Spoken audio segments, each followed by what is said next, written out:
Dear students, welcome back to our class. যে যেখান থেকে ভিডিওটি দেখছো সবাইকে স্বাগতম। এর আগের অধ্যায়ে আমরা রসায়ন বইয়ের তৃতীয় অধ্যায়ের উম, যার শিরোনাম হচ্ছে পদার্থের গঠন, এই অধ্যায়টির আমরা একটা অংশ পড়েছি।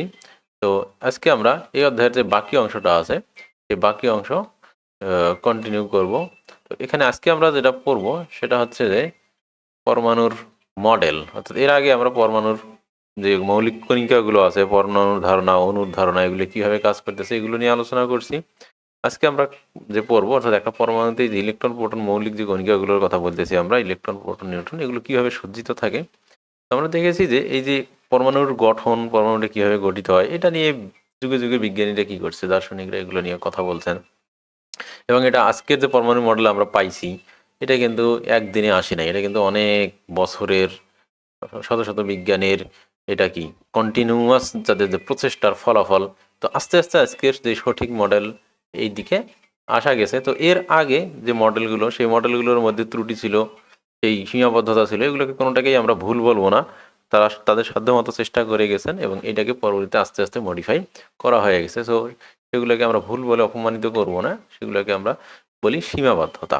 অর্থাৎ সেই সীমাবদ্ধতাগুলো দূর করতে করতে আজকে আজকে আমাদের এই মডেল এসেছে। হয়তো বা পরবর্তীতে এই মডেলটাও আপডেট হলেও হতে পারে। তো আমরা দেখি যে এখানে সবগুলো মডেল নিয়ে আলোচনা করা হবে না, এখানে অল্প কিছু মডেল নিয়ে আলোচনা করা আছে। এর আগে এখানে শুধুমাত্র রাদারফোর্ড এবং পরমাণু বোরের পরমাণু মডেল নিয়ে আলোচনা করা আছে। তার কারণ আধুনিক যে মডেল, সেই মডেলের ভিত্তি হচ্ছে মূলত এই দুইটা মডেল। আধুনিক এখন আমরা যে পরমাণু মডেলটা পড়ি সেটা এই রাদারফোর্ড এবং বোরের পরমাণু মডেলকেই মডিফাই করে এখন সেটা করা হয়েছে।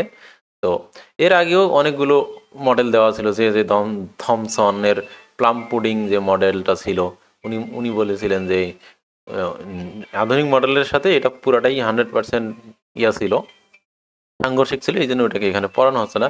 উনি বলেছিলেন যে প্লাম পুডিং মডেল যে যে থমসন যেটা দিয়েছিলেন, যে ইলেকট্রন সাগরে প্রোটনগুলো কি করে হাবুডুবু খায়, এরকম একটা অবস্থা। কিশমিশের দানাগুলো যেরকম, কিশমিশের যে আসল যে ইয়াটা আছে, পুডিং যে অংশটা আছে, এই পুডিংয়ের মধ্যে কিশমিশের দানাগুলো যেরকম ঘুরে বেড়ায়, ঠিক সেই রকম নেগেটিভ চার্জের মধ্যে পজিটিভ চার্জগুলো অমনি ঘুরে বেড়ায়। এটা হচ্ছে থমসনের মডেল। তো বোঝাই যাচ্ছে যে আধুনিক যে মডেল আছে এটার সাথে ওটার কোনো সম্পর্কই নাই।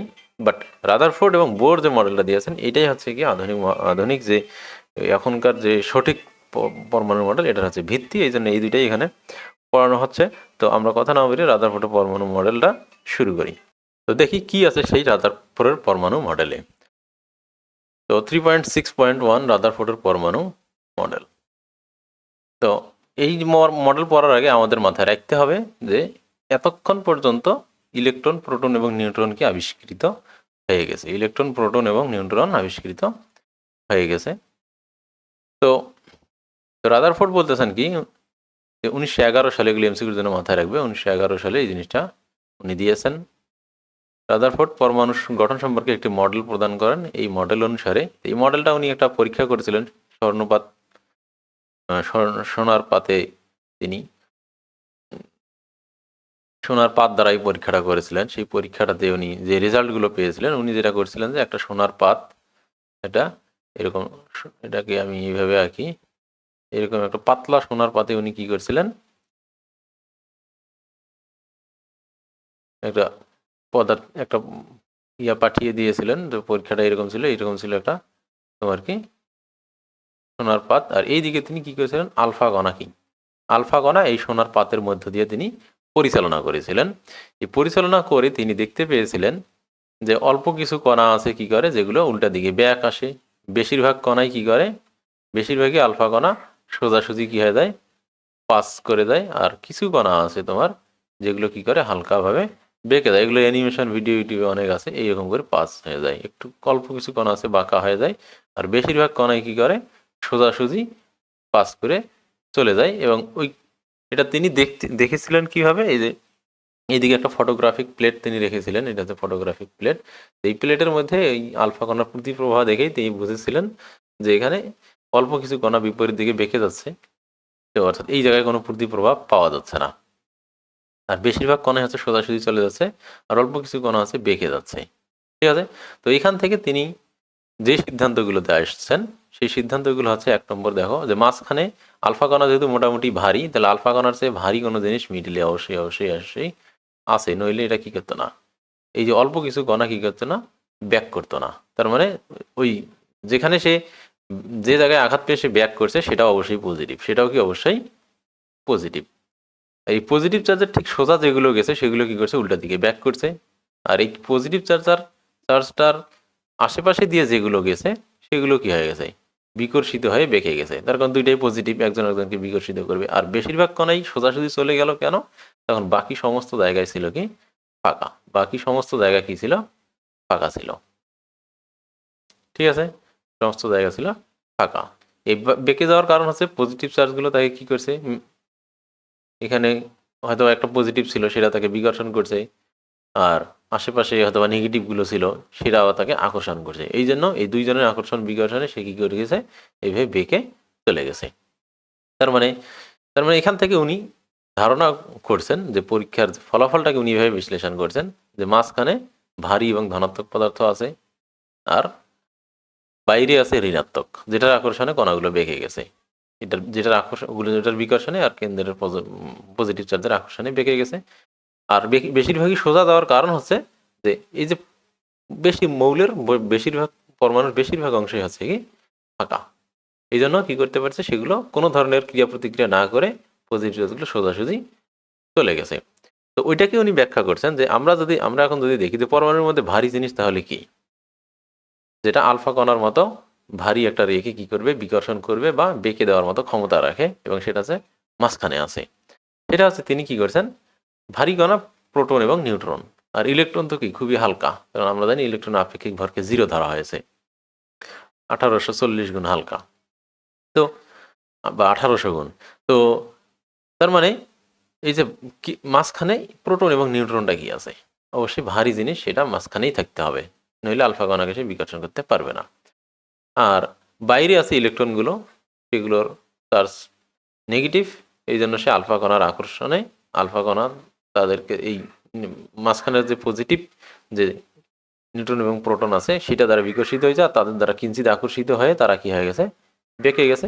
আর ইলেকট্রন যে জায়গাগুলোতে আছে, যেহেতু বাইরের পরিধিটা বড় হয়ে গেল, ইলেকট্রনগুলো খুব মানে ইলেকট্রন তো খুবই ছোট, সে কিছু জায়গায় আছে আর বাদ বাকি জায়গাটা কি আছে, ফাঁকা আছে। এইরকম করে উনি কি করছেন, একটা মডেল দেখাইছেন। তো এটা আসলে আধুনিক যে মডেল আছে, এই আধুনিক মডেলের ভিত্তি হিসেবে কাজ করছে। যদিও এখানে কি আছে, পরমাণুর গঠন সম্পর্কে একটা ধারণা দিলেও প্রতিটি পরমাণুর এখানে তোমার মানে ইলেকট্রনগুলোর বিন্যাস বা কি এগুলো নিয়ে সঠিক ধারণা দেয়নি, সেগুলো আমরা পরবর্তীতে দেখবো। যে এখানে এই পরমাণুর মডেলটা আমাদেরকে একটা সঠিক পরমাণু মডেলের ধারণা দেয়, সেই সাথে সাথে আবার কিছু অস্পষ্টতাও রেখে গেছে। তো অর্থাৎ সঠিক একটা পরমাণুর মডেলের পথে নিয়ে যেতে এই মডেলটা কি করছে, হেল্প করছে। তারপরও আমাদের সমস্ত সমস্যার কি করে নাই, সমাধান সে করে নাই। ঠিক আছে, অর্থাৎ যে কোনো পরমাণু সম্পর্কে তার যে গঠন, আমরা আজকে যেরকম আমরা কোয়ান্টাম যে পদ্ধতি আছে, ইয়া কোয়ান্টাম নাম্বার, সহকারী কোয়ান্টাম নাম্বার, প্রধান কোয়ান্টাম নাম্বার, এগুলোকে ব্যবহার করি যেরকম একটা পরমাণুর, আজকে তোমরা পরবর্তীতে দেখবা যে একটা পরমাণুর ইলেকট্রন প্রোটন, বিশেষ করে ইলেকট্রনের বিন্যাসগুলো একদম পুঙ্খানুপুঙ্খভাবে হিসাব করতে পারি। সেটা হয়তো বা তিনি পারেননি, কিন্তু তিনি একটা ধারণা দিয়েছেন, যে ধারণাটার উপর ভিত্তি করে পরবর্তীতে এই কাজগুলো হয়েছে। তো প্রত্যেকটি পরমাণুর একটি কেন্দ্র আছে, উনি বলতেছেন প্রতিটি পরমাণুর একটা কেন্দ্র আছে। এই কেন্দ্রটির নাম দিয়েছেন তিনি নিউক্লিয়াস। নিউক্লিয়াসের ভেতরে প্রোটন এবং নিউট্রন আছে, এবং নিউক্লিয়াসের বাইরে ইলেকট্রন অবস্থান করছে। তাহলে উনি কেন কোন কোন আমি বললাম যে ওনার এই সিদ্ধান্তে আসার পেছনের যে ব্যাকগ্রাউন্ডটা, সেটা আমি বললাম যে কেন্দ্রে নিউক্লিয়াস আছে এবং এই নিউক্লিয়াসটা ভারী হবে, যার কারণে আলফা কণাকে বিকর্ষণ করতে পারবে। তো সেইখানে তাহলে ভারী জিনিসটা প্রোটন এবং নিউট্রনই থাকবে। আর নিউক্লিয়াসের বাইরে আছে কি ইলেকট্রন, এটা হালকা এবং নেগেটিভ চার্জে চার্জিত। এই জন্য ওই কেন্দ্রের নিউক্লিয়াসের পজিটিভ চার্জ এবং বাইরের ইলেকট্রনের আকর্ষণ এবং কেন্দ্রের নিউক্লিয়াসের বিকর্ষণ, এই দুইটাই মিলে আলফা কণাগুলো কি হয়ে গেছে, কিঞ্চিত পরিমাণ বেঁকে গেছে। যেহেতু আপেক্ষিকভাবে ইলেকট্রনের ভর শূন্য ধরা হয়, কাজেই নিউক্লিয়াসের ভেতরে অবস্থিত প্রোটন এবং নিউট্রনের ভরই হচ্ছে পরমাণুর ভর। তাহলে নিউট্রনের তাহলে একটা পরমাণুর ভর কে হবে, বাইরে ইলেকট্রন আছে এবং সেটা হালকা, এবার আপেক্ষিক ভর 0 ধরা হয়েছে, তার মানে একটা পরমাণুর ভর বলতে তার নিউক্লিয়াসের ভরটাকেই বোঝাবে। ঠিক আছে, তখন ভারী জিনিসটা এই প্রোটন এবং নিউট্রন সেটা নিউক্লিয়াসেই আছে। এবার নিউক্লিয়াসের মানে নিউক্লিয়াসের আকার সম্পর্কে ধারণা দিচ্ছে। নিউক্লিয়াসটা হচ্ছে অত্যন্ত ক্ষুদ্র এবং নিউক্লিয়াসের বাইরে ও পরমাণুর ভিতরে বেশিরভাগ জায়গায় ফাঁকা। তাহলে বেশি নিউট্রন এবং প্রোটন পুরোটাই কি ছোট্ট একটা জায়গায় থাকলো, আর বাইরের যে বড় পরিধির যে অংশগুলো আছে, তাহলে ওই অংশগুলোতে কি থাকলো, ইলেকট্রন থাকলো। তাহলে খুব ছোট্ট জায়গায় প্রোটন এবং নিউট্রনগুলো থাকে, আর বাইরের অনেক বড় অংশ জুড়ে ইলেকট্রনগুলো থাকে। এই জন্য বাইরের বেশিরভাগ অংশই ফাঁকা হয়ে যাবে, এটাই স্বাভাবিক, তখন অত ইলেকট্রন তো আর নাই। এবার 6 নম্বর হচ্ছে সৌরজগৎকে কেন্দ্র করে যেমন বিভিন্ন কক্ষপথে যেমন গ্রহগুলো ঘুরছে, তেমনি নিউক্লিয়াসকে কেন্দ্র করে বিভিন্ন কক্ষপথে ইলেকট্রনগুলো ঘুরছে। এই যে দ্বিতীয় কথা, এটা হচ্ছে গুরুত্বপূর্ণ একটা জিনিস। তো সেটা হচ্ছে যে সৌরজগৎকে কেন্দ্র করে যেরকম জিনিসগুলো ঘুরতেছে, বিভিন্ন গ্রহ ঘুরতেছে, ঠিক সেই রকম ইলেকট্রনগুলো ওই যে নিউক্লিয়াসের চারদিকে কি করতেছে, ঘুরতেছে। এগুলো কিভাবে ঘুরতে পারে সেটা তো নিউক্লিয়াস দ্বারা আকর্ষিত হয়ে নিউক্লিয়াসের সাথে মিলে যাওয়ার কথা। আচ্ছা, যাই হোক, সেটা আমরা আস্তে আস্তে দেখতেছি। কোনো পরমাণুর নিউক্লিয়াসে যে কয়টি প্রোটন থাকে, নিউক্লিয়াসের বাইরে ঠিক সেই কয়টি ইলেকট্রন থাকে। যেহেতু প্রোটন এবং ইলেকট্রনের চার্জ একে অপরের সমান এবং বিপরীত চিহ্নের, তাই পরমাণুর চার্জ সামগ্রিকভাবে শূন্য হবে। তো এটা আমরা আগেই আলোচনা করছি, এটা নিয়ে আমি আর খুব বেশি কথা বলতেছি না। এরপর 4 নম্বরটা হচ্ছে, এখন 4 নম্বর কথাটা আছে সেটা হচ্ছে এই জিনিসটাকে ব্যাখ্যা করছে। 3 নম্বরটাকে উনি মূলত ব্যাখ্যা করছে যে আমরা তো এটা বারবারই এই জিনিসটা নিয়ে আলোচনা করতেছি যে ঘূর্ণন গতি হওয়ার জন্য কেন্দ্রমুখী কি লাগে, বল লাগে। কি লাগে? কেন্দ্রমুখী বল, নইলে বস্তুটা কি হয়, কেন্দ্র বিমুখী বলের কারণে বাইরের দিকে ছিটকে যেতে পারে। তাহলে এইখানে এই কেন্দ্রমুখী বলটা আসলে কে যোগায়? ইলেকট্রন যেহেতু প্রোটনের চারদিকে ঘুরতেছে, সেই কেন্দ্রমুখী বলটা কে যোগাচ্ছে সেই সম্পর্কে এখানে কথা বলছে। যেমন মহাকর্ষের সূর্যের চারদিকে যেরকম গ্রহগুলো ঘোরে, এখানে আমরা জানি কেন্দ্রমুখী বলটা মহাকর্ষ বল সাপ্লাই করে। তাহলে এখানে কে করে? এখানে মহাকর্ষ বল আছে। তো ধনাত্মক চার্জবাহী নিউক্লিয়াসের প্রতি ঋণাত্মক চার্জবাহী ইলেকট্রন এক ধরনের আকর্ষণ বল অনুভব করে। এই আকর্ষণ বল কেন্দ্রমুখী এবং এই কেন্দ্রমুখী বলের কারণে পৃথিবী যেরকম সূর্যের চারদিকে ঘুরে, ইলেকট্রন সেরকম নিউক্লিয়াসের চারদিকে ঘোরে। তাহলে আমরা বুঝলাম যে সূর্যের চারদিকে পৃথিবীকে ঘোরার জন্য তোমার কেন্দ্রমুখী বলটা হচ্ছে মহাকর্ষ দেয়, আর এখানে এই কেন্দ্রমুখী বলটা মহাকর্ষ তো দেয়, সেই সাথে সাথে যে আমরা একটা মৌলিক বল তড়িৎ চৌম্বক বল যেটা পড়ছি, সেই যে তড়িৎ বল, এই তড়িৎ বলটা ইলেকট্রন এবং প্রোটনের মধ্যে যে আকর্ষণ বল, এরাও কেন্দ্রমুখী বল হিসেবে কাজ করে। তো এই যে উনি কি করলেন, তাহলে মডেল প্রথম 3টা হচ্ছে মডেলের কি মডেল, আর চতুর্থটা হচ্ছে মডেলের কি ব্যাখ্যা, অর্থাৎ এই মডেলটা কিভাবে টিকে আছে, এটা কিভাবে সব বাস্তবসম্মত, এটার একটা ব্যাখ্যা দিয়েছেন তিনি। ঠিক আছে, তো এইখানে তাহলে আমরা পরের অংশে চলে যাই। তাহলে রাদারফোর্ডের পরমাণু মডেলের মূল কথা হচ্ছে, উনি রাদারফোর্ডের পরমাণু মডেলকে সৌরজগতের সাথে তুলনা করা হয়েছে। এই জন্য এই অনেক সময় এই মডেলটিকে সোলার মডেল বা সৌর মডেলও বলা হয়। এমসিকিউর জন্য এটা ইম্পর্টেন্ট যে সৌর মডেল বা সোলার মডেল কে দিয়েছেন, সেটা হচ্ছেন রাদারফোর্ড। আবার এই মডেলের মাধ্যমে বিজ্ঞানী রাদারফোর্ড সর্বপ্রথম নিউক্লিয়াস সম্পর্কে ধারণা দেন বলে এই মডেলটিকে নিউক্লিয়ার মডেলও বলা হয়। এটাকে নিউক্লিয়ার মডেল কেন বলা হচ্ছে, যে এর আগে নিউক্লিয়াস সম্পর্কে কোনো ধরনের ধারণা মানুষের ছিল না। যেমন যে থমসনের আমি মডেলটা বললাম, উনি বলছেন যে এখানে ইলেকট্রন এবং প্রোটন নিউট্রনগুলো সবাই কী করে, নিজেদের মানে র্যান্ডমলি ঘুরে বেড়ায়। তো এই যে প্রোটন এবং নিউট্রন মিলে পরমাণুর কেন্দ্রে একটা ভারী অংশ তৈরি হয়, এর চারদিকে ইলেকট্রনগুলো ঘোরে, এই যে কেন্দ্র সম্পর্কে, কেন্দ্রের যে নিউক্লিয়াস, এই সম্পর্কে সর্বপ্রথম রাদারফোর্ডে কি করেন বলেন। এর আগে কখনো কেউ এইভাবে চিন্তা ভাবনা করে নাই, সবাই মনে করছে তারা সবাই র্যান্ডমলি ঘোরে, এরকম চিন্তা ভাবনা করছিল। সো নিউক্লিয়াস সম্পর্কে ধারণাটা সর্বপ্রথম রাদারফোর্ডই দেন, এই জন্য এটাকে নিউক্লিয়ার মডেলও বলা হয়, যেটা আজকে সত্যি প্রমাণিত হয়েছে যে না, নিউক্লিয়াসটা আসলেই আছে। যদিও এই যে ঘোরা টোরা নিয়ে একটু ঘুরে, এটাও ঠিক, ইলেকট্রনগুলো ঘুরে, কিন্তু সবই ঠিক। মানে রাদারফোর্ডের যে পরমাণু মডেলটা এটা আছে ঠিক, বাট এই রাদারফোর্ডের পরমাণু মডেলের সীমাবদ্ধতা আছে। তাহলে এখানে কিন্তু ত্রুটি বলে নাই, এখানে ত্রুটি বলা উচিত হবে না, এখানে ভুল জিনিসগুলো না, এগুলোকে বলা হচ্ছে কি ত্রুটি, জিনিসটা না, ভুল না।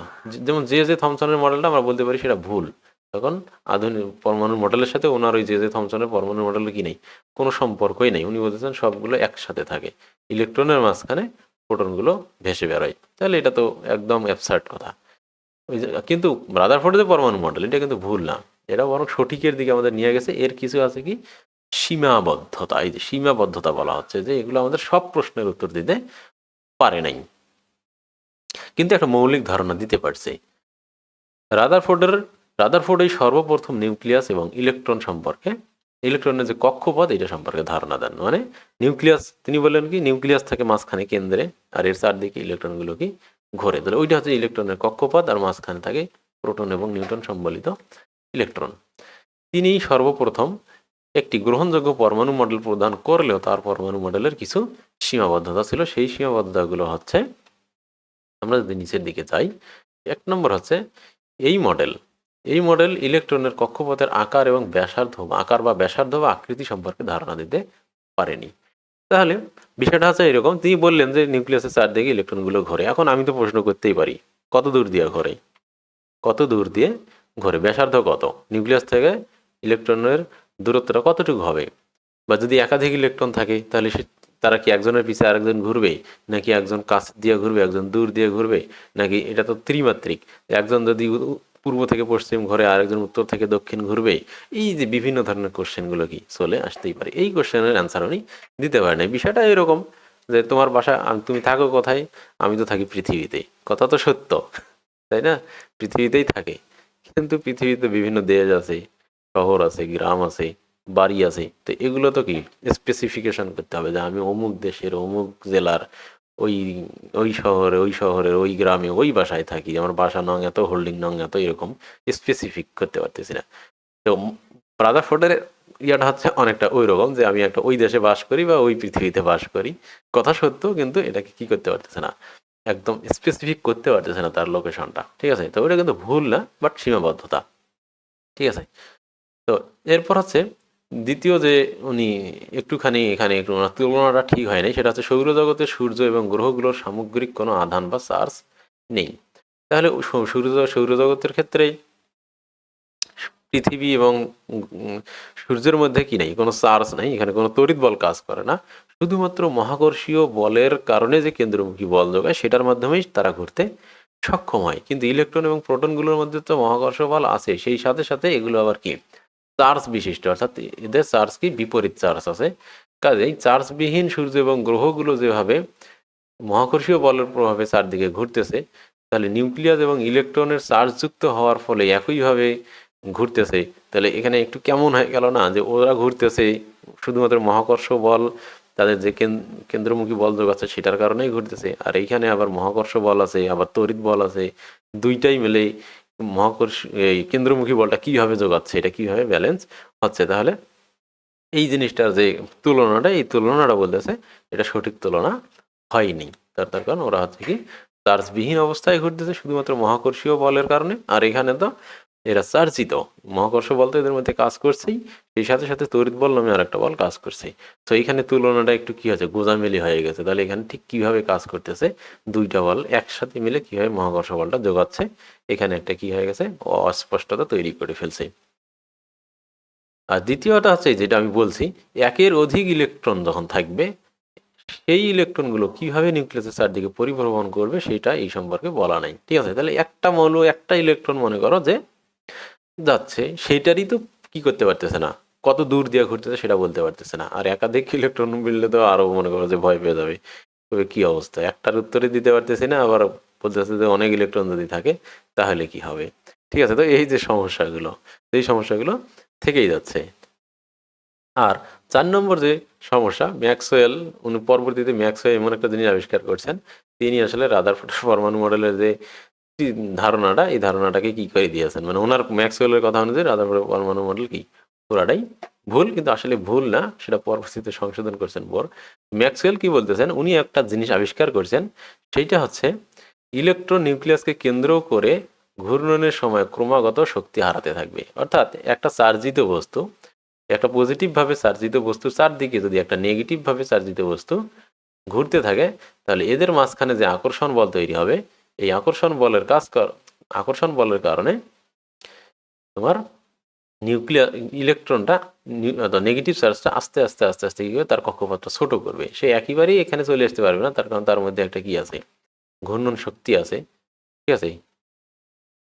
তো আমরা ঘূর্ণন বল সম্পর্কে এখানে ঘূর্ণন তোমার একটা বস্তু যখন ঘোরে, এখানে নিউক্লিয়াসের নিউটনের তৃতীয় সূত্র কিভাবে কাজ করে, ক্রিয়া প্রতিক্রিয়া কিভাবে কাজ করে, এই সমস্ত জিনিস নিয়ে আমরা কি করেছি একটা ক্লাস নিব সামনে, এবং সেটাতে আমরা দেখাবো এখানে নিউটনের থার্ড ল কোথায় কাজ করে, ক্রিয়া প্রতিক্রিয়া কোথায় কাজ করে, ক্রিয়া প্রতিক্রিয়া কি নিউটনের থার্ড ল থেকে আসছে কিনা, ওই কেন্দ্রমুখী বল কেন্দ্রমুখী বল কি ক্রিয়া প্রতিক্রিয়া কিনা, এই সব কিছু নিয়ে একটা আমরা ক্লাস করবো যে কিভাবে এই জিনিসগুলো ঘোরে।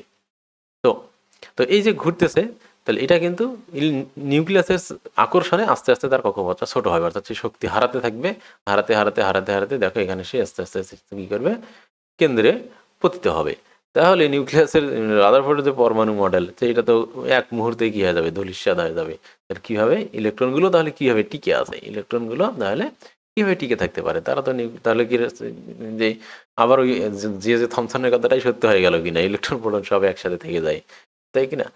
তো তো ফলে ইলেকট্রনের ঘূর্ণন পথ আস্তে আস্তে ছোট হতে থাকবে এবং একসময় ইলেকট্রনটি নিউক্লিয়াসে পতিত হবে, অর্থাৎ পরমাণুর অস্তিত্ব বিলুপ্ত হয়ে যাবে। কিন্তু বাস্তবে সেটা ঘটে না, অর্থাৎ ম্যাক্সওয়েলের তত্ত্বানুসারে রাদারফোর্ডের পরমাণু মডেলটি সঠিক নয়।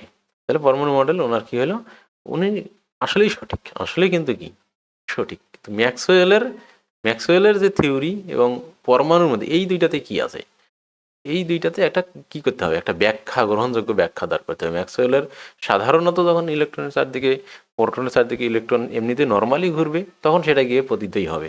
কিন্তু পরমাণুতে তারপরও ইলেকট্রনটা ঘুরতে পারে, কেন ঘুরতে পারে, এই যে এই দুইটা থিওরির মধ্যে একটা কি করতে হবে, কম্প্রোমাইজ করতে হবে, সহজ কথায় ব্যালেন্স করতে হবে যে কীভাবে ওখানে ঠিক আছে। তার মানে ওখানে স্পেসিফিক কিছু শর্ত আছে। যেহেতু রাদারফোর্ডের পরমাণু মডেলটা কি সঠিক, তাহলে ম্যাক্সওয়েলের আবিষ্কার এবং রাদারফোর্ডের পরমাণু মডেলের একটা কি সমঝোতা হওয়া দরকার। সেই সমঝোতাটা রাদারফোর্ড করতে পারেন নাই, তার কারণ উনি খুব সম্ভবত ততদিনে মারা গেছেন অথবা পারেন নাই। যাই হোক, পরবর্তীতে বোর এই কাজটা করছেন, ম্যাক্সওয়েলের যে তত্ত্ব এবং রাদারফোর্ডের পরমাণু মডেল পরস্পর বিরোধী পরমাণু মডেলের মধ্যে উনি একটি কী করছেন, সমঝোতা স্থাপন করছেন।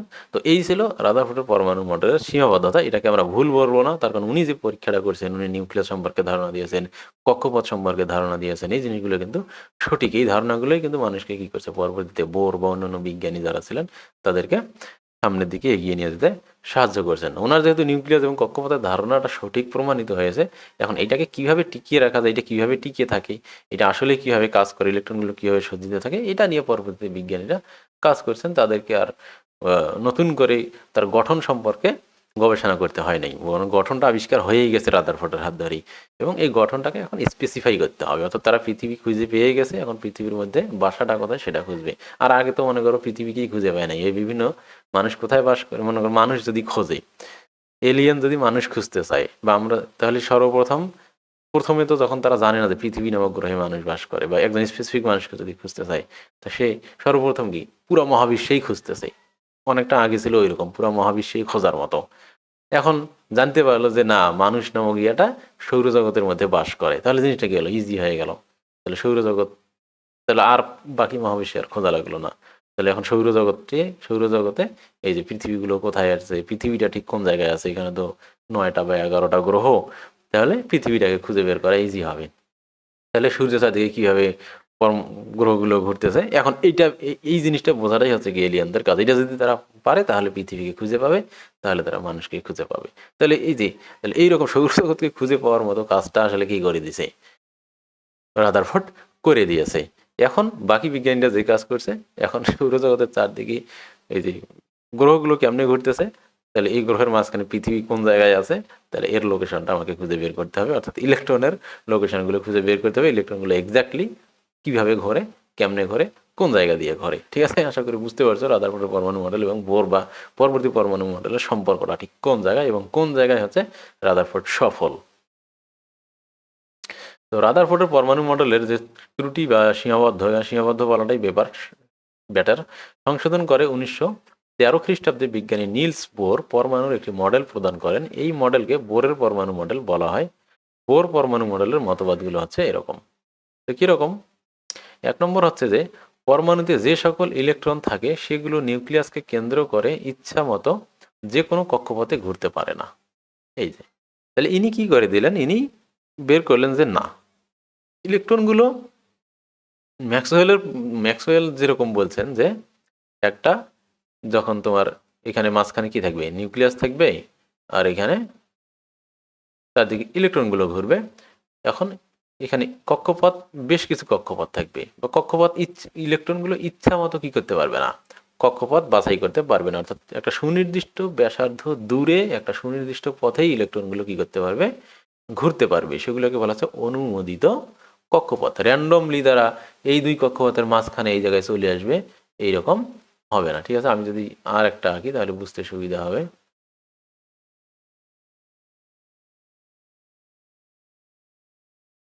এইভাবে কাজ করে।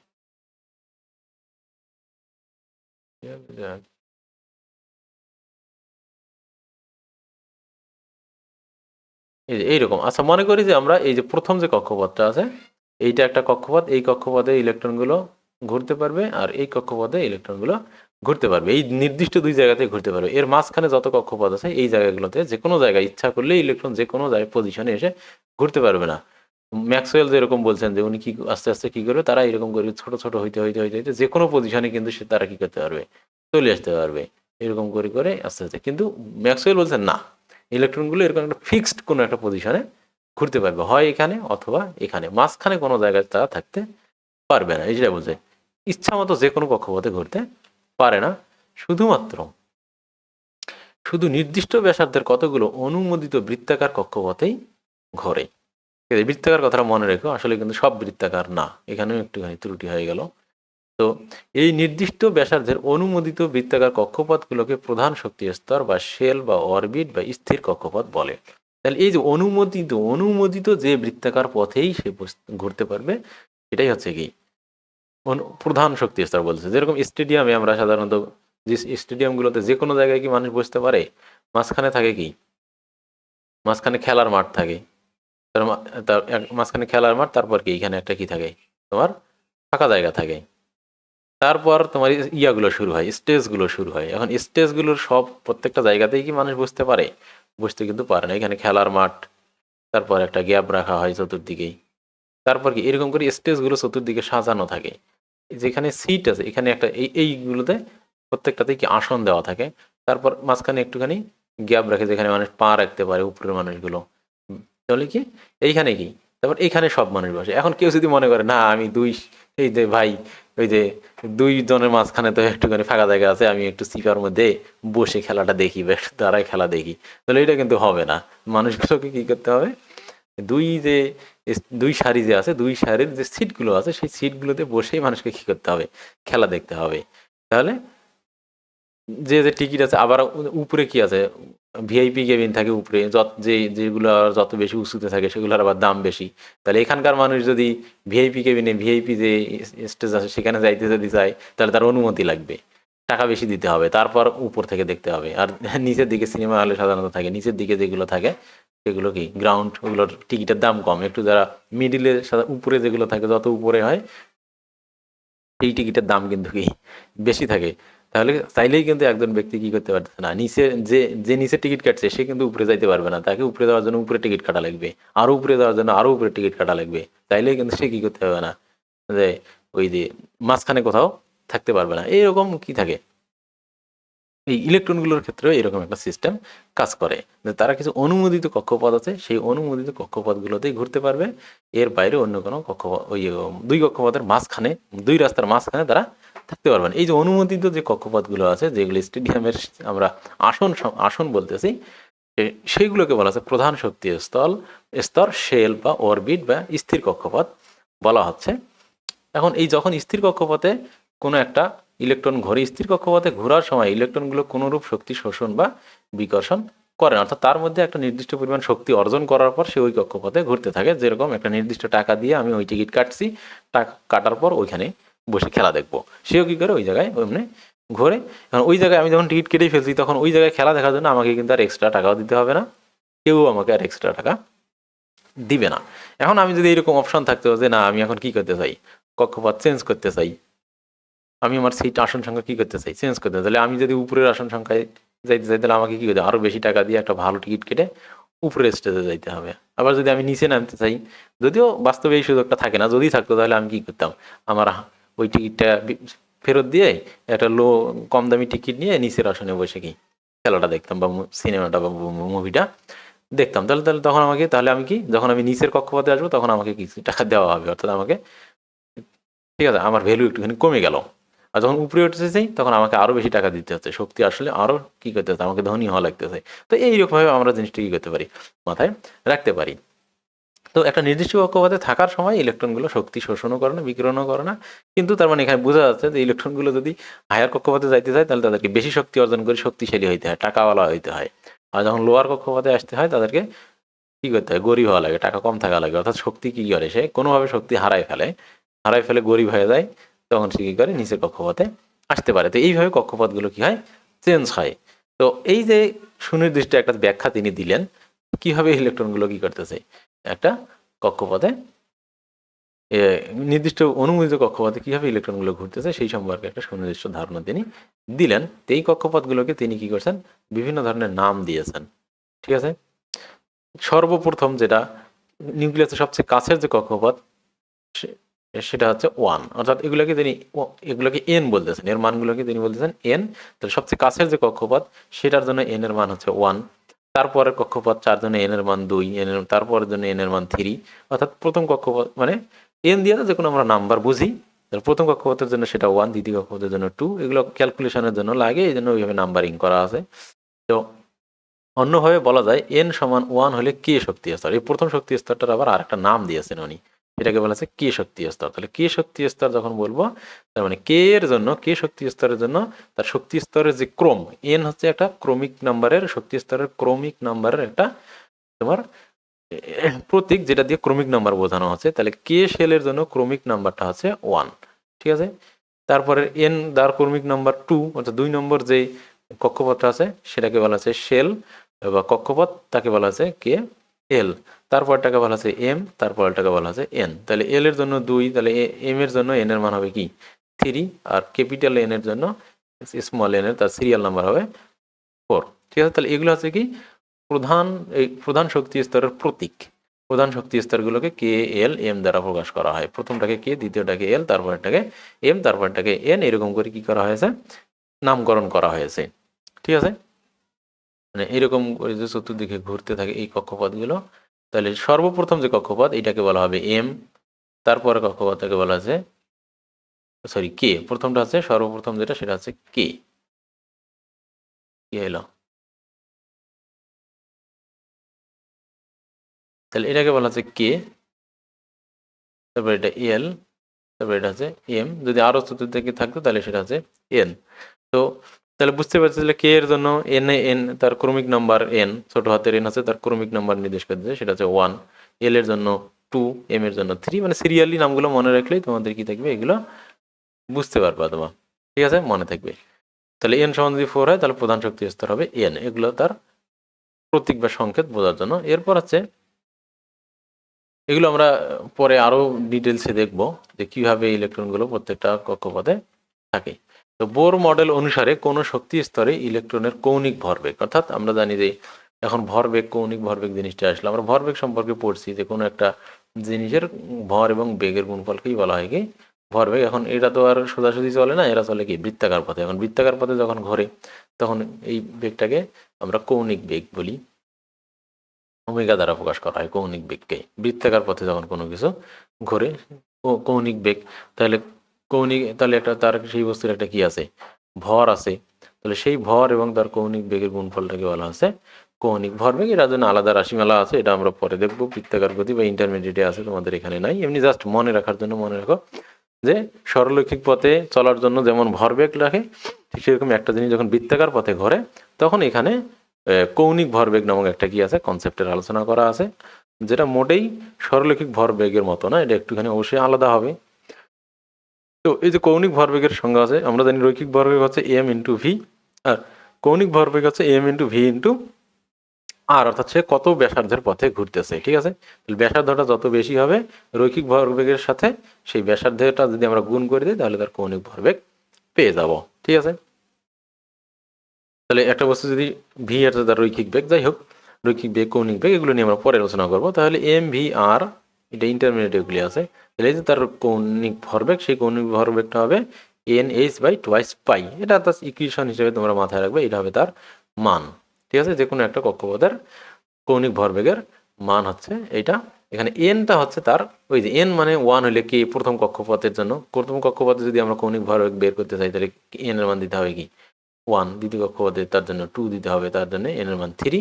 আর এইচটাকে বলা হচ্ছে প্লাঙ্কের ধ্রুবক। এইচ হচ্ছে ম্যাক্স প্লাঙ্ক, একটা উনি ওনার যে থিওরি আছে প্লাঙ্কের কোয়ান্টাম তত্ত্ব, সেখানে উনি এইচ একটা বের করেছেন ম্যাক্স প্লাঙ্কের ধ্রুবক। সেটা এইচ এর মান হচ্ছে 6.63 বলা হয় অনেক সময়, গুণন 10⁻⁻13 metre square KG per second. তাহলে এটা হচ্ছে প্লাঙ্কের ধ্রুবক, তার একটা মান। আর বাকি এন এর মান তো আমি বললামই, আর 2h পাই তো আমরা জানি। ঠিক আছে, এখন তাহলে এখান থেকে আমরা কি করতে পারবো, ব্যাসার্ধের মানগুলো বের করতে পারবো, বেগের মানও কি করতে পারবো, বের করতে পারবো। তখন ইলেকট্রনের ভর আমাদের জানা, তাহলে যে কোনো কক্ষপথে আমরা কি করতে পারবো, ইলেকট্রনের ভর এবং ইলেকট্রনের ভর যেহেতু জানা আছে, কক্ষপথের ব্যাসার্ধ আমরা বের করতে পারবো, আর তার বেগটাও কি করতে পারবো আমরা বের করতে পারবো। সেগুলো হিসাব নিকাশ নিয়ে তোমাদের কোনো পড়াশোনা নাই, পরীক্ষায় এগুলো আসেও না কখনো, আমি এগুলো নিয়ে ওই জন্য কথাও বলতেছি না। তো এখানে শক্তি স্তরের এন এর মান কম সেই শক্তি স্তর নিম্ন শক্তি স্তর, এবং যে শক্তি স্তরে এন এর মান কম সেই শক্তি স্তর আছে উচ্চ শক্তি স্তর হিসেবে পরিচিত। তো বোঝাই যাচ্ছে। তো এইখানে একটা চিত্রে বোঝাইছে যে কোনো একটা কণা যদি কি করতে চায়, এই উচ্চ শক্তি স্তর তার মানে তার শক্তি বেশি আছে, টাকাওয়ালা আসে, এখান থেকে সে যখন কি নিচে আসতে চায় তাহলে কি তাকে গরিব হওয়া লাগবে। ঠিক আছে, তাহলে সে কি করবে, এই জন্য কিছু শক্তি ত্যাগ করবে। অর্থাৎ উচ্চ শক্তি স্তর থেকে যখন কোনো ইলেকট্রন নিম্ন শক্তি স্তরে আসবে তখন তাকে যে কিছু শক্তি নির্গত করতে হবে। আবার যখন উচ্চ শক্তি স্তরে কোনো ইলেকট্রনকে নিম্ন শক্তি স্তর থেকে উচ্চ শক্তি স্তরে আসতে হয়, তখন তাকে শক্তি আগে গ্রহণ করে কি হতে হবে, ধনী হইতে হবে, শক্তিশালী হইতে হবে, তারপর সে কি করতে পারবে, বেশি টাকা দিয়ে টিকিট কেটে উপরের শক্তি স্তরে আসতে পারবে। তাহলে এখান থেকে বোরের পরমাণু মডেল থেকে একটা গুরুত্বপূর্ণ জিনিস পাওয়া যায় যে ইলেকট্রন মৌলগুলো কখন শক্তি ত্যাগ করে, অর্থাৎ ওখান থেকে আলো বিচ্ছুরিত হয়। অর্থাৎ যখন ইলেকট্রনগুলো উচ্চ কক্ষপথ থেকে নিম্ন কক্ষপথে আসে তখন এই যে সে শক্তি বিকিরণ করতেছে, এই বিকিরিত শক্তিগুলো আলোর বর্ণালী হিসেবে আমরা অনেক সময় দেখতে পাই বা বিভিন্ন পরীক্ষা নিরীক্ষা এটা পাওয়া যায়। আবার যখন এই তাপ দিলে আবার কি হয়, এই যে ইলেকট্রনগুলো শক্তি গ্রহণ করে শক্তি শোষণ করে আবার উচ্চতর কক্ষপথে চলে আসে। ঠিক আছে, তো তারপরের কথাটা আমরা দেখি, একই কথা বারবার আসতেছে যে কোনো প্রধান শক্তি স্তরে ঘূর্ণনের সময় ইলেকট্রনগুলো শক্তি শোষণও করে না, বিকিরণও করে না। তবে ওটা তো আমরা পড়ছেই, তবে কি হয় যেটা বললাম যে ইলেকট্রন যখন নিম্ন শক্তি স্তর থেকে উচ্চ শক্তি স্তরে যায় তখন শক্তি শোষণ করে, আবার ইলেকট্রন যখন উচ্চ শক্তি স্তর থেকে নিম্ন শক্তি স্তরে যায় তখন এই শক্তি কি করে, বিকিরণ করে। কতটুকু শক্তি বিকিরণ করতে হবে বা গ্রহণ করতে হবে, দুই শক্তি স্তরে যে পরিমাণ পার্থক্য থাকবে। তাহলে আমরা জানি যে, মনে করি যে এই কক্ষপথে থাকার জন্য E1 পরিমাণ শক্তি লাগে আর এই কক্ষপথে থাকার জন্য E2 পরিমাণ শক্তি লাগে। এইগুলোকে বলা হয় যে ওই কক্ষপথের শক্তি। তাহলে এই কক্ষপথের শক্তি যদি E1 হয় আর এই কক্ষপথের শক্তি যদি E2 হয়, তাহলে কেউ যদি এখান থেকে এখানে যেতে হয় তাহলে তার মধ্যে তো অলরেডি E1 আছেই, তাহলে তাকে গ্রহণ করতে হবে কতটুকু, E2 মাইনাস E1, এই পরিমাণ শক্তি তাকে কি করতে হবে, গ্রহণ করতে হবে। আবার কেউ যদি কি এখানে আসে 2 নম্বর থেকে 1 নম্বরে আসে, তাহলে তার মধ্যে তো E2 আছেই, তাহলে তাকে যতখানি বেশি আছে E1 হওয়ার জন্য ততখানি ত্যাগ করতে হবে। অর্থাৎ এই যে E2 মাইনাস E1, অর্থাৎ কেউ যদি কক্ষপথ পরিবর্তন করতে চায়, তাহলে দুই কক্ষপথের যে শক্তি আছে অনুমোদিত শক্তি, এই শক্তির পার্থক্যের পরিমাণ শক্তি তাকে হয় গ্রহণ করতে হবে অথবা ত্যাগ করতে হবে। ঠিক আছে, তাহলে এই বিকিরিত যে শক্তি প্রত্যেকটা কক্ষপথের জন্য বিকিরিত শক্তির পরিমাণটা হচ্ছে এইচ নিউ, এটাকে বলা হয় নিউ, ভি না, এটা ভি এর মতো মনে হইলো, এটা আসলে নিউ আর কি, এইরকম এইচ সি বাই ল্যামডা। একইভাবে এখানে ভি বলতেও পারি অনেক সময়। তো এটা হচ্ছে কি বিকিরিত শক্তির কম্পাঙ্ক, অর্থাৎ যে শক্তিটা কি হবে, এই যে বের হবে শক্তিটা তো কি তরঙ্গ আকারেই বের হবে। তো আলোক তড়িৎ চুম্বক তরঙ্গ হিসেবে এই শক্তিগুলো মেনলি বের হয়। তো তার কম্পাঙ্কটা হচ্ছে কি নিউ। এইচ হচ্ছে প্লাঙ্কের ধ্রুবক, আর সি তো এইচ ও প্লাঙ্কের ধ্রুবক, সি হচ্ছে আলোর বেগ, আর ল্যামডা হচ্ছে কি তার তরঙ্গ দৈর্ঘ্য। ঠিক আছে, তাহলে যে কোনো, তা আমরা তো এমনিতেই যদি এখানে কি এইচ কেটে দিই তাহলে আমরা জানি কম্পাঙ্ক সমান বেগ বাই তরঙ্গ দৈর্ঘ্য। ঠিক আছে, তো ওইখান থেকেই এইচ গুণ করে এখানে তাহলে স্পেসিফিক মানগুলো কি পাওয়া যায়। তাহলে এগুলো জাস্ট তোমরা কি করবা, এমসিকিউর জন্য এগুলো মাথায় রাখবো, তোমাদের সৃজনশীলে এগুলোর কি নেই, কোনো আসে না ভাবে, এমসিকিউতে জাস্ট আসে, এমসিকিউর জন্য এগুলো মাথায় রাখবো। তাহলে এটা হচ্ছে কি তার বিকিরিত শক্তির পরিমাণ এইচ নিউ, মানে মেনলি বিকিরিত শক্তি হচ্ছে কি এইচ নিউ বা এইচ ভি। আবার ভি সমান আমরা জানি কি সি বাই ল্যামডা। এটা যদি কম্পাঙ্ক হয় নিউ বলি বা ভি বলি, তাহলে কম্পাঙ্ক সমান আবার আমরা কি জানি, মানে মেনলি শক্তিটা হচ্ছে কি প্লাঙ্কের ধ্রুবক কিন্তু তার কম্পাঙ্ক। এবং আবার কম্পাঙ্ক সমান আমরা জানি কি, যেগুলো যেহেতু এগুলো তড়িৎ চুম্বকীয় শক্তি হিসেবে কি করে, করে ত্যাগ করে বের হয়, এই জন্য কি কম্পাঙ্ক সমান সি বাই কি করা হয়েছে ল্যামডা দেওয়া হয়েছে। এটা কিন্তু কোনো ইকুয়েশন না আসলে, এটা কোনো ইকুয়েশন না, এটা হচ্ছে শক্তির পরিমাণ। শক্তির পরিমাণ হচ্ছে এইচ নিউ, এমনভাবে লিখছে যেন এটা ইকুয়েশন, যেমন আগেরটা ইকুয়েশন ছিল একটার মান এটা সমান হবে এইটা, কিন্তু এখানে এটা ইকুয়েশন। এখানে শক্তির পরিমাণ হচ্ছে এইচ নিউ, নিউ হচ্ছে কম্পাঙ্ক, পরবর্তীতে কম্পাঙ্কের মানটা কি সি বাই ল্যামডা বসাই দিচ্ছে। যদি কম্পাঙ্ক না জানি কিন্তু আলোর বেগ এবং আলোর আমরা ওই শক্তি যদি আমরা তরঙ্গ দৈর্ঘ্য জানি তাহলে সেটা বের করতে পারবো। তাহলে এটা আসলে ইকুয়েশন না, এইটা সমান এইটা, এখানে নিউ এর মানটা কম্পাঙ্কের মান জাস্ট বসিয়ে দেওয়া হয়েছে, তো এটা অথবা এটা, ঠিক আছে। তো এখানে এটাকে সমীকরণ হিসেবে কনফিউজড হওয়ার কোনো কারণ নাই, তাহলে খামো, ঠিক আছে। তো এর পরেরটা আমরা দেখি, ইলেকট্রন উচ্চ শক্তি স্তর থেকে নিম্ন শক্তি স্তরে যাওয়ার সময় যে আলো বিকিরণ করে সেটাকে যে প্রিজমের মধ্য দিয়ে পাস করালে পারমাণবিক বর্ণালীর সৃষ্টি হয়। অর্থাৎ ইলেকট্রন যখন উচ্চ শক্তি স্তর থেকে নিম্ন শক্তি স্তরে আসবে তখন সে শক্তি ত্যাগ করে, এবং এই শক্তিটা যখন বা আলো বিকিরণ করে, আলো হিসেবে আলোক তরঙ্গ হিসেবে মেনলি শক্তিটা সে বিকিরণ করে। এটাকে যদি আমরা জানি প্রিজম হচ্ছে এমন একটা জিনিস যেটা কি করে সাদা আলোকে অনেকগুলো আলোতে বিভক্ত করে, এই জন্য এটাকে যদি প্রিজমের মধ্যে দিয়ে নিয়ে যাওয়া হয় তাহলে অনেকগুলো কালার তৈরি হয়। এই কালারগুলো হচ্ছে কি ওই বিকিরিত শক্তি। তাহলে এখান থেকে আমরা বোর মডেলের কি কিছু সফলতা পাইলাম। সেই সফলতাগুলো হইল কি, রাদারফোর্ডের পরমাণু মডেল অনুসারে সৌরজগতে সূর্যকে কেন্দ্র করে উপগ্রহগুলো যেমন ঘুরছে, উপগ্রহ সূর্যকে কেন্দ্র করে ঘরে না, উপগ্রহ গ্রহগুলোকে কেন্দ্র করে ঘরে, যাই হোক পরমাণুতে ইলেকট্রনগুলোও তেমন নিউক্লিয়াসকে কেন্দ্র করে ঘুরছে, এইটুকু পর্যন্ত ঠিক আছে। কিন্তু এইখানে ইলেকট্রনের শক্তি স্তরের আকার সম্পর্কে কোনো কথা বলা হয়নি, অর্থাৎ কত দূর দিয়ে সেগুলো ঘরে ব্যাসার্ধ নিয়ে বলা হয়নি। কিন্তু বোরের পারমাণবিক মডেলে আমরা কি পেলাম, ব্যাসার্ধ নির্ণয়ের একটা কি পেলাম রাশিমালা পেলাম। এই যে কৌণিক যে শক্তি, কৌণিক ভরবেগ এখান থেকে আমরা কি করব তার আর এর মান পেয়ে যাবো। তাহলে প্রথম কক্ষপথে একটা ইলেকট্রনের ন্যূনতম বেগের জন্য তার আর এর মান আমরা কি বের করতে পারবো, তখন বাকি সবগুলোই জানা, ঠিক আছে।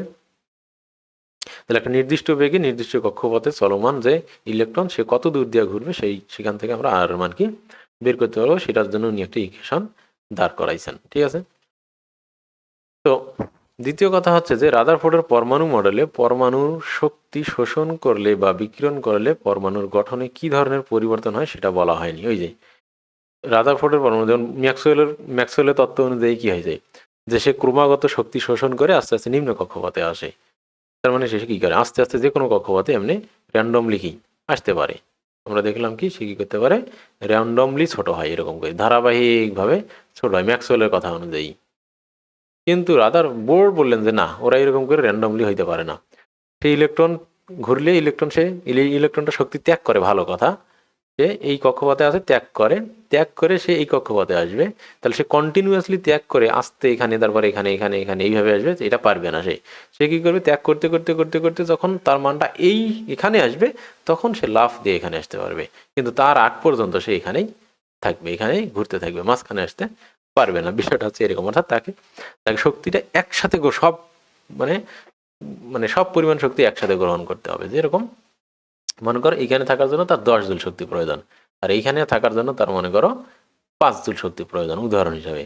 এখন সে মনে করো 2 জুল শক্তি কি করছে ত্যাগ করছে, 8 জুল হয়েছে, এটা সে পারবে না। 8 জুল ত্যাগ করে সে আসবে না না আমি মাঝখানে থাকি, এরকম হবে না। তাহলে সে পুরো 5 জুল ত্যাগ করেই কি করতে হবে, 5 জুল হয়ে তারপর লাভ দিয়ে এখানে আসতে হবে, তার আগে সে পারবে না। আবার কেউ যদি এখানে 5 জুল আছে সে উপরের শক্তিতে যাইতে চায়, তাকে এক্সট্রা 5 জুল একসাথে গ্রহণ করে তারপর ওখানে যাইতে হবে। সে কি করতে পারবে না যে 3 জুল গ্রহণ করে মাঝখানে যে থাকি এইরকম সে করতে পারবে না, সেটাই এখানে বলা আছে, ঠিক আছে। তাহলে কিন্তু বোর পরমাণু মডেলে দেওয়া আছে শক্তি শোষণ করলে ইলেকট্রন নিম্ন শক্তি স্তর থেকে উচ্চ শক্তি স্তরে উঠে, আবার পরমাণু শক্তি বিকিরণ করলে উচ্চ শক্তি স্তর থেকে নিম্ন শক্তি স্তরে আসে, এবং এটা কি হয় মুহূর্তের মধ্যে হয়, গ্রহণ করে লাফ দিয়ে ওখানে যায়, লাফ দিয়ে এখানে আসে। সে র্যান্ডমলি অল্প অল্প শক্তি ত্যাগ করবে আর অল্প অল্প করেই ঘুরতে ঘুরতে আসবে, এসব কাহিনী চলবে না, ঠিক আছে। তো এরপর যে বিষয় সেটা হচ্ছে কি, রাদারফোর্ডের পরমাণু মডেল অনুসারে কোনো মৌলের পারমাণবিক বর্ণালী ব্যাখ্যা করা যায় না, কিন্তু বোরের পরমাণু অনুসারে এক ইলেকট্রন বিশিষ্ট হাইড্রোজেন পরমাণুর বর্ণালী ব্যাখ্যা করা যায়। তাহলে এইখানে যে ওই যে আমরা দেখলাম যে অনেক সময় মৌলগুলো থেকে আলো বিচ্ছুরিত হয়, ওইটা মানে আগে থেকেই দেখছে যে কোনো কোনো মৌল থেকে বিভিন্ন পরীক্ষা নিরীক্ষা করার সময় সেটা যদি ঠান্ডা করা হয় বা গরম করা হয়, সে কী করে, আলো ত্যাগ করে, আলো বিচ্ছুরিত করে, বিভিন্ন রকমের কালা চিকচিক করে, তো আলো বের হয়ে যায় অনেক। এগুলাকেই আগে মানুষ কি করতো, জাদু মন্ত্র, ভূত মানে বলতো আর কি। তো যাই হোক, এই ধরনের ঘটনা ন্যাচারালিও এমনি এমনি অনেক সময় ঘটে যায়, ঠিক আছে। তো এই জিনিসগুলোর ব্যাখ্যা আসলে কি, এই যে বোরের পরমাণু মডেল থেকে দেওয়া যাচ্ছে, তার মানে বোঝা যাচ্ছে যে যখন পারমাণবিক যে বর্ণালী আলো বের হয় একটা পরমাণু থেকে, তার মানে ওখানে কি হয়েছে, ইলেকট্রন কি করছে, শক্তি ত্যাগ করে উচ্চ শক্তি স্তর থেকে নিম্ন শক্তি স্তরে আসছে, আর অতিরিক্ত শক্তিটা সে কি করে ফেলছে, ত্যাগ করে ফেলছে, ওইটাই আমরা আলো হিসাবে কি দেখতে পাইতেছি। তো এটা শুধুমাত্র হাইড্রোজেন পরমাণু একটা পরমাণু বিশিষ্ট মৌলের ক্ষেত্রে করতে পারছে। মূলত বোর পরমাণুর যে মডেলগুলো আছে ব্যাসার্ধ বের করা বা শক্তি স্তরের যে হ্যাঁ ব্যাসার্ধ যেটা বললাম, এগুলো কিন্তু শুধুমাত্র একটা পরমাণু বিশিষ্ট হাইড্রোজেনের জন্য প্রযোজ্য, কিন্তু একাধিক ইলেকট্রনের জন্য কিন্তু ওখানে আর এর কথা বলা নাই। এখানেও একটা সীমাবদ্ধতা থেকেই যাচ্ছে, যে বোর পরমাণুর মডেলেও কিছু সীমাবদ্ধতা বা ত্রুটি লক্ষ্য করা যায়। সেগুলো হচ্ছে বোর পরমাণুর মডেলের সাহায্যে এক ইলেকট্রন বিশিষ্ট পরমাণুর পারমাণবিক বর্ণালী ব্যাখ্যা করা যায়, কিন্তু একাধিক ইলেকট্রন বিশিষ্ট পরমাণুর যে বর্ণালী তা সেটা ব্যাখ্যা করা যায় না।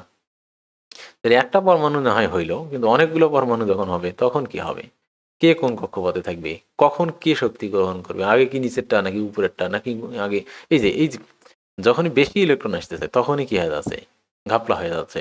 তাহলে কে আগে কে পরে কে কোথায় কি, এগুলো তাহলে এটা উনি পাইতেছেন না। ওনারটা শুধু হচ্ছে কি একটা হাইড্রোজেনের ক্ষেত্রে একটাই ইলেকট্রন আছে, এটা কোথায় থাকবে, উচ্চ কক্ষপথে কখন যাবে, নিম্ন কক্ষপথে কখন আসবে, এটার ব্যাসার্ধ কত হবে, এটা বের করা যাচ্ছে, কিন্তু একাধিক ইলেকট্রন হলে এটা আলাদা আলাদাভাবে এটা বিশ্লেষণ করা যাচ্ছে না। দ্বিতীয় কথা হচ্ছে বোরের পারমাণবিক মডেল অনুসারে এক শক্তি স্তর থেকে ইলেকট্রন অন্য শক্তি স্তরে গমন করলে পারমাণবিক বর্ণালীতে একটি মাত্র রেখা পাওয়ার কথা। তাহলে একটা ইলেকট্রন একটা নির্দিষ্ট তরঙ্গ দৈর্ঘ্যের, কি আমরা যেটা পড়লাম এইচ সমান কি সি বাই ল্যামডা।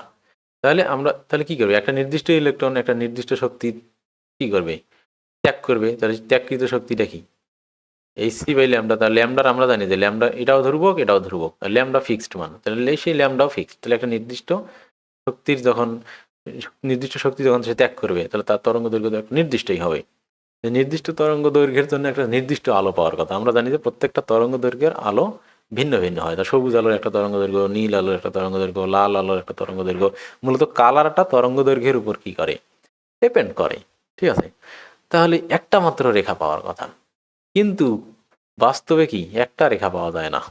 বাস্তবে দেখা গেছে অনেকগুলো রেখা পাওয়া যায়, প্রতিটি রেখা অনেকগুলো ক্ষুদ্র ক্ষুদ্র রেখার সমষ্টি। প্রতিটি রেখা কেন অনেকগুলো ক্ষুদ্র ক্ষুদ্র রেখার সমষ্টি হয়, বোর মতবাদ অনুসারে সেটা ব্যাখ্যা করা যায় না, ঠিক আছে।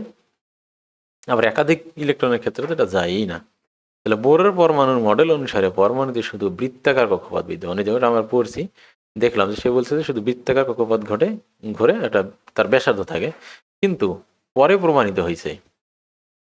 প্রমাণিত হয়েছে পরমাণুতে ইলেকট্রন শুধু বৃত্তাকার পথেই নয়, বরং উপবৃত্তাকার কক্ষপথেও ঘুরে। তাহলে এখানেও কি অনেকগুলো ত্রুটি, অনেকগুলো কোশ্চেন, কিছু কোশ্চেনের অ্যান্সার দিল। মেনলি এনার সফলতাটা হচ্ছে এক পরমাণু বিশিষ্ট যে এক ইলেকট্রন বিশিষ্ট যে পরমাণুগুলো আছে সেইটা সম্পর্কে মোটামুটি একটা বিস্তারিত ধারণা দিলেও একাধিক ইলেকট্রনগুলোর ক্ষেত্রে কি করেনি, ব্যাখ্যা দিতে পারেনি। কারণ হাইড্রোজেনের কক্ষপথ কিন্তু আসলেই বৃত্তাকার, উনি কিন্তু এই জায়গায় রাইট। মোট কথা ওনারটা শুধুমাত্র হাইড্রোজেনের জন্যই প্রযোজ্য হয়ে গেছে।